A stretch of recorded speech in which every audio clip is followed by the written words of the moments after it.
Now available in paperback and e-readers. John Haynes, 1987. Learn lessons about life and teenage love in the 1980s in this coming-of-age John Haynes story. Get your copy of John Haynes, 1987 in paperback and e-readers at Amazon.com and online booksellers everywhere.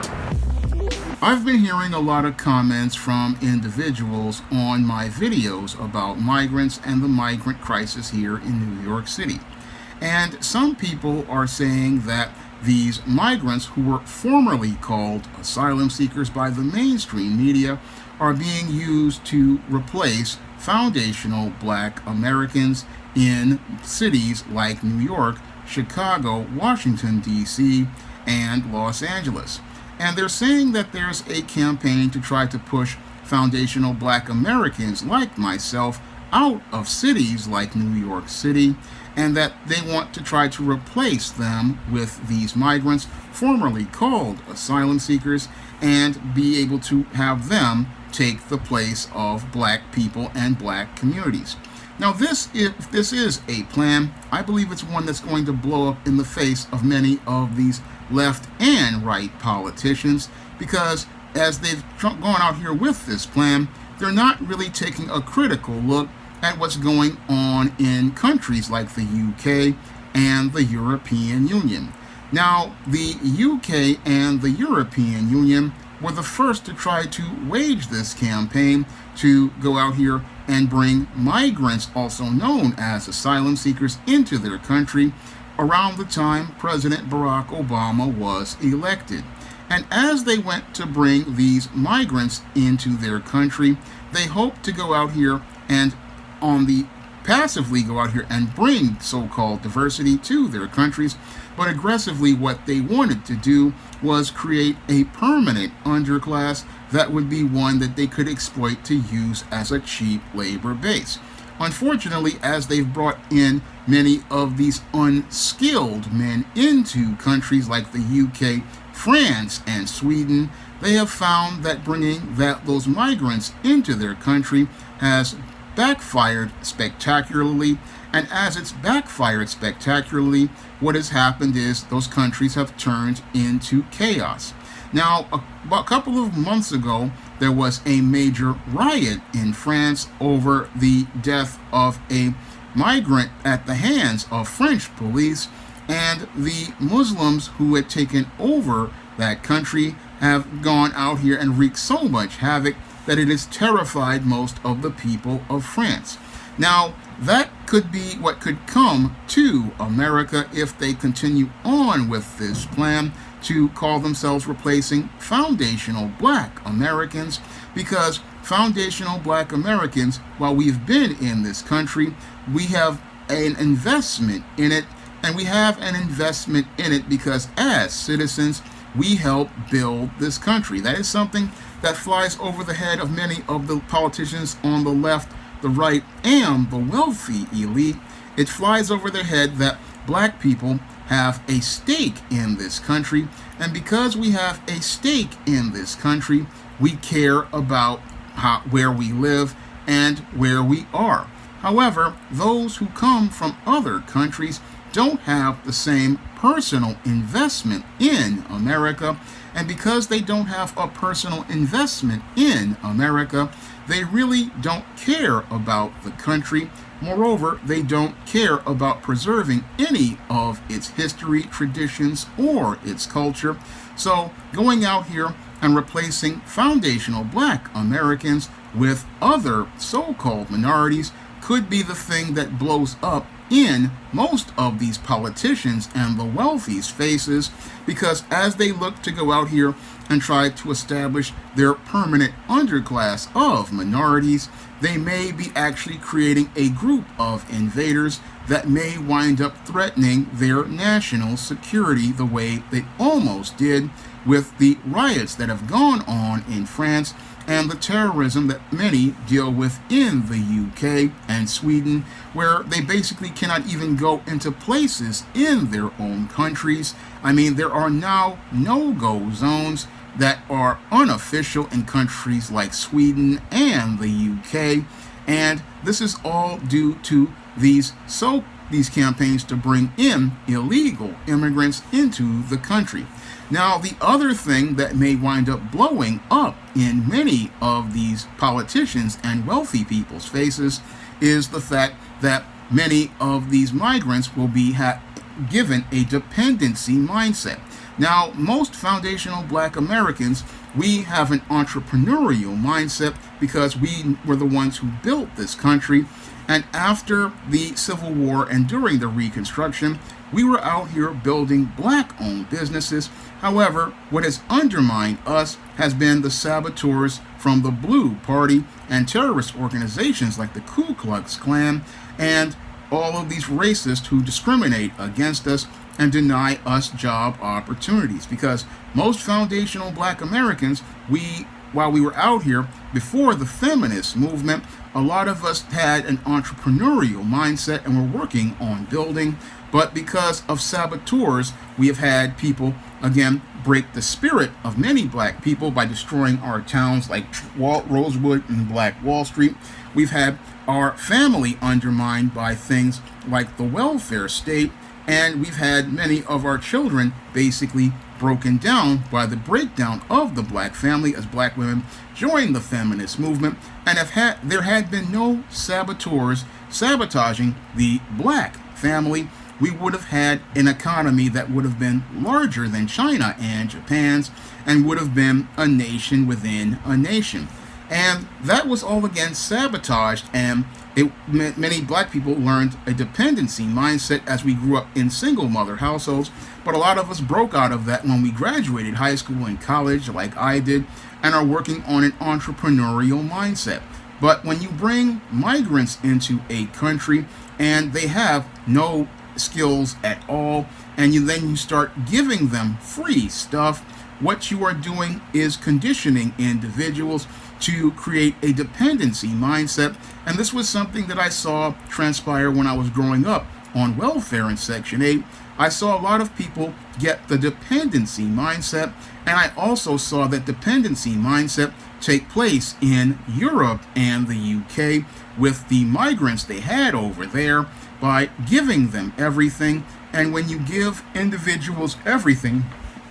you create a dependency mindset. And in a dependency mindset, you are looking for the state to take care of you. And when you look for the state to go out here and take care of you, what happens is you get a person who is worse than anything people have presented about foundational Black Americans. Because foundational Black Americans, yes, there was a generation that was indoctrinated into feminism, and some of their children, they grew up with that welfare state mindset. But as the many brothers and sisters grew up and came out of high school and college, we broke out of that mindset and looked to go out here and be builders. But when you have individuals who are been conditioned to believe that the government takes care of them, and some of them coming from governments with that dependency mindset, what happens is you get a group of individuals who are dependent, and when they have a dependency mindset, they're looking for the state to take care of them,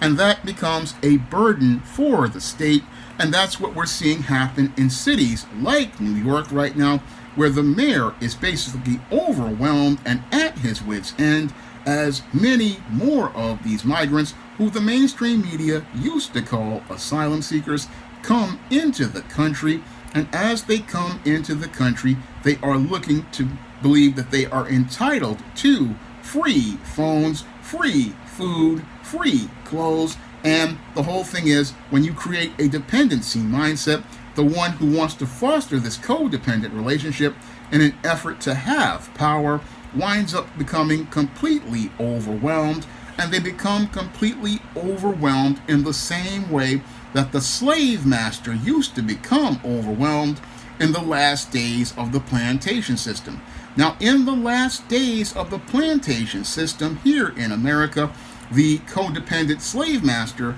wanted to try to continue maintaining his old Southern tradition. Unfortunately, he was finding himself in an economic situation where it wasn't viable, because with the expansion of the British into India and other countries like Africa, what happened with the U.S. was they had nobody else to trade cotton and imports to, because Britain was going out here getting Indian cotton and was also going into many Asian nations to get many of the items they used to trade for. So with the British Empire being built, the U.S. plantation system could not maintain its old Southern tradition, and it wound up getting deep into debt because they were trying to take care of not only the slaves, but also trying to take care of the staff, like the overseers, the maids, and all of the other individuals on that plantation. And that same dependency mindset is one that happens when you have a welfare state, when the state tries to take care of all of these individuals who are not citizens. Its budget becomes overwhelmed and stretched to the limit, so that what they do is wind up becoming where they can't even stay solvent, and it becomes further exacerbated by the fact that many foundational Black Americans who were taxpayers are leaving the city in large numbers, and leaving these cities that thought, oh, they didn't need these Black people, finding out that you really did need these Black people, because these Black people were the ones who had jobs. These Black people were the ones who had businesses. These Black people were the ones who were paying taxes, whereas the non-citizens you look to bring into your city to make it so much so-called better are the ones who have the dependency mindset, and they have the dependency mindset to go out here and take from you and not give you anything as related to tax revenue. So this whole plan to go out here and get rid of foundational Black Americans, I believe, is going to blow up in the face of many of these politicians and business types who want to have places like New York City become their own playgrounds, but their playgrounds are going to become sewers filled with a permanent underclass, and that permanent underclass is going to create a ghetto, which will create squalid conditions all throughout their cities. So I listened to all of these grand plans about, oh, we're going to get rid of foundational Black Americans, when foundational Black Americans are the backbone of a healthy community. Foundational Black Americans are the backbone of a healthy economy. Foundational Black Americans are the backbone of a healthy society, because when you have a community of foundational Black Americans, you have Black dollars coming into a community that are earned, and you have a community of disciplined individuals who will look to maintain a standard for a quality of life. Now, the mainstream media loves to talk about how Black neighborhoods are ghettos, but when I look at the historical culture of Black neighborhoods like Sugar Hill and Harlem, and neighborhoods like Bed-Stuy, working class Black neighborhoods, these were thriving areas of middle class Blacks that built a high quality of life for everyone and built strong families. But many of these politicians want to try to label them ghettos and don't appreciate the efforts that foundational Black Americans did for maintaining a high quality of life in those areas. And what's really even sadder than that is that because of all of the white supremacist messaging, many Black people of the boomer generation became spellbound, looking to move to the suburbs to be accepted by white people, instead of appreciating the neighborhoods that their mothers and fathers built while they were working at jobs like Pullman Porter and maid, building up middle-class homes and middle-class families. They didn't appreciate what they had, and they moved to the suburbs. And many people, again, didn't appreciate the efforts Black people made to building areas like here in New York City, like Brooklyn and the Bronx and Manhattan. Nobody appreciated it. They wanted to bring in the migrants, but again, the migrants, I believe, won't be able to create the same level of quality of life, because when you have a dependency mindset from day one, you're going to get the dysfunction we see in countries like Europe, like the UK, and in Europe and France, where you have men with no direction and no purpose who are receiving welfare and have no incentive to go get a job, because they're used to getting that free money from the government. And because they're used to getting that free money in the government, they'd rather be comfortable in a permanent underclass and look to wreak havoc on the streets because they have no purpose and no direction, rather than go out here and look to achieve things like the American dream and build their own home and build their own business. No, what's happening here is that I believe everybody's going to be in for a rude awakening when they find that all of these unskilled and uneducated individuals coming into the country, they're not going to be on the level of a foundational Black American, and they're not going to look to submit like foundational Black Americans because they have nothing invested in the country, they have nothing invested in the culture, and they really don't care about anything about money. And that will be where the politicians and the wealthy will reap what they sow, later than they sow, greater than what they sow, by disrespecting foundational Black Americans in their effort to push us out of our own communities. They will basically regret the day they pushed foundational Black Americans out of the cities, because they will destroy the quality of life in those cities, because there won't be any taxpayers to be a tax base, one. Two, you're going to have that dependency mindset among a generation of individuals passed on to another generation of individuals. And three, these individuals' children are not going to vote blue, because that was shown to us with Texas and many of these other states like Florida, where they had large migrant populations who went out here and voted Republican. So this may blow up in everybody's face, because many people don't understand how foundational Black Americans are the backbone of this country. They don't understand that when you push Black people out, the quality of life goes down. And when you push Black people out, everything falls apart, like what's happening in California right now. I mean, what's happening in California right now in neighborhoods like South Central, like Kid Organic talked about, quality of life in there has fallen completely apart because, again, nobody has an investment in that area anymore. Nobody cares about that area. No, nobody built anything there, so nobody cares about anything. Same thing with many other neighborhoods I've seen here in the South Bronx. Nobody has an investment there, so nobody really cares about anything. And again, that's what happens when you get people with a dependency mindset. It's all about what they can get and not about what they can give. So foundational Black Americans, they had an investment because they wanted to go out here and give to America, but America didn't appreciate what they had. And I believe what's going to happen with them after they push out Black Americans is we're going to see white America reaping what it sowed, greater than what it sowed, later than what it sowed, the same way France is right now, and the same way the UK and many countries in the European Union are right now, as migrants are sitting in their country on welfare, doing nothing all day, and all they're doing is antagonizing most of the white people there in those countries, because in their codependent relationship with them, they believe that the whites have all the power,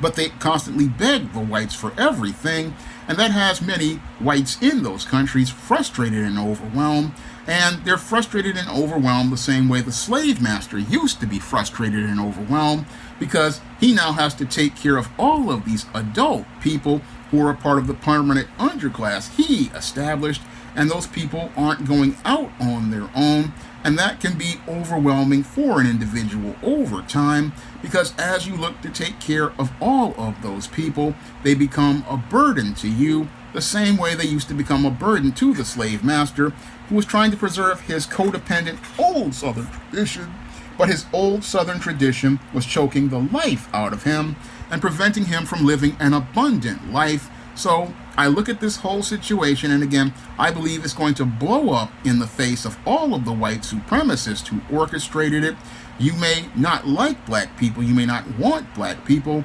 but Black people had built this country, and if you push the Black people out, what's going to happen is all of those people who you think are so-called better are going to help tear that country down, because they have nothing invested in that country. They have nothing invested in the infrastructure. They have nothing invested in the resources. And they have nothing invested in the culture. And this is where many of the racists haven't critically thought about their grand plan to get rid of black people, because without black people to go out here and build the nation or maintain the nation or maintain the culture, that nation is destined to fall, because, again, the nation was founded in a codependent way with blacks and whites, and if you take away the blacks and the blacks walk away like they're doing right now, then the entire structure collapses, because nobody else has that investment in the nation like black people, and nobody has that investment in the nation to go out here and maintain what is there, because if we don't see anything tangible for us, we see no tangible reason to stay here. And that's why so many black people are leaving places like New York City, because they see no tangible reason to keep investing in a place where you're not respected, not appreciated, and not regarded, and people put other people who aren't even citizens over you. And again, I look at the grand plan, and it's going to blow up in their faces. It's already blown up in people's faces in Europe. It's already blown up in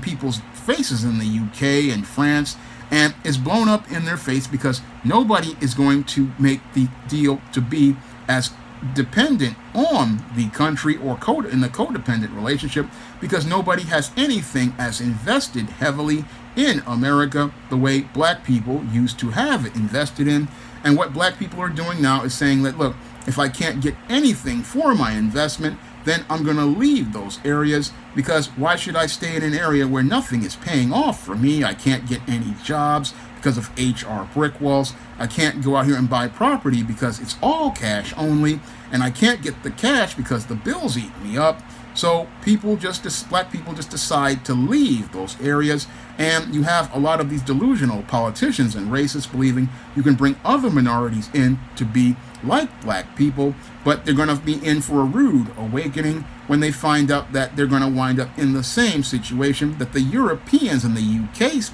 politicians and elites are in right now, finding themselves dealing with a different kind of minority, a minority that does not really care about anything that the majority says as valuable, and is not really caring about it, and cares about pushing their own culture first. And again, they're in for that rude awakening, because as they create their so-called permanent underclass, they may find themselves undermined by their underclass the same way they try to undermine black people. Now, if you want to see me make more videos like this, you can send a donation to my Patreon, my PayPal, or my Cash App by clicking the links in the description box. And if you want to go out here and pick up some of my positive books on the SJS Direct Imprint, like the ISIS series, the Esteem series, the John Haynes series, and the books of the Spencerella trilogy, you can find those books on Amazon.com in paperback and Kindle format. You can also find them at other online booksellers like Smashwords, the iBookstore, and Google Play.